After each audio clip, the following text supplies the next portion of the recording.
సృష్టి హాస్పిటల్ కేసులో కీలక పరిణామం చోటు చేసుకుంది. మనీ లాండరింగ్ ఆరోపణల నేపథ్యంలో ఈ కేసులోకి ఈడీ ఎంట్రీ ఇచ్చింది.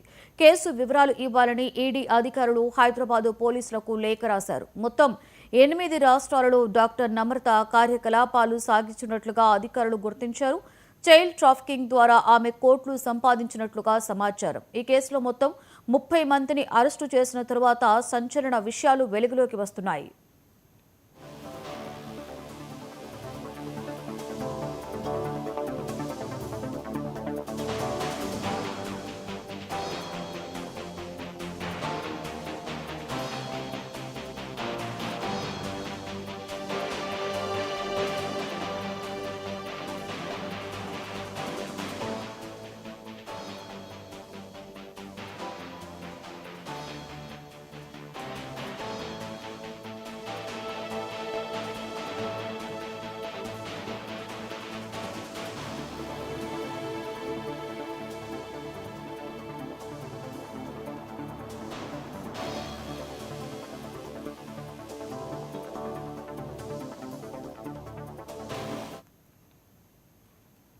కడప జిల్లా జమ్మలమడుగులోని మైలవరం జలాశయం